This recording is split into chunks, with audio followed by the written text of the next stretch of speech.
యెహోవా ఎలోలాం నిత్య దేవుని నామంలో మీకు నా శుభములు. ఫ్రెండ్స్, ఒక్కసారి ఏదైనా తోటకు వెళ్ళి ఒక అజ్ఞాత పశువుకు హాయ్ చెప్దాం రండి. అది ఒక గొర్రెపిల్ల కావచ్చని పండితుల అభిప్రాయం. పశువా ఏంటి అంతలా మురిసిపోతున్నావు అని అడిగితే, మరి నేను చేసిన పని చిన్నదా ఏంటి?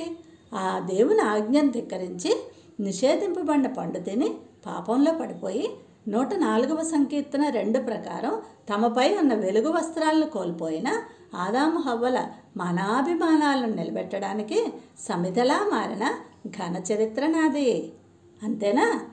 సర్వ మానవాళి పాప పరిహారార్థం ప్రాణార్పణ చేసిన ఆ యేసుక్రీస్తుకు ప్రతీకం నేను అంటుంది.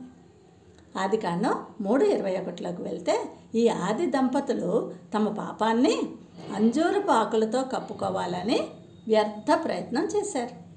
అయితే దేవుడు వారిపై ప్రేమతో, కరుణతో, క్షమాపణతో వారిపైకి రావాల్సిన మరణాన్ని మరో అమాయక ప్రాణిపైకి పంపి వారికి లెదర్ ట్యూనిక్స్ని చేసి ఒక శాశ్వత పరిష్కారాన్ని సూచించారు. ఈ క్షమాపణలో ఆ దేవునికి ఒక రక్త బలి అవసరమైంది. హెబ్రీ 9:22 ప్రకారం రక్తము చిందింపకుండా పాపక్షమాపణ కలగదు కదా. ఇక్కడ దేవుడు మానవుని పాపానికి తానే మొట్టమొదటిగా ప్రాయశ్చిత్తం చేసి దూరం అయిపోయిన ఆ మానవునితో తిరిగి సత్సంబంధాన్ని పునరుద్ధరించడానికి ఒక తొలి అడుగు వేశారు.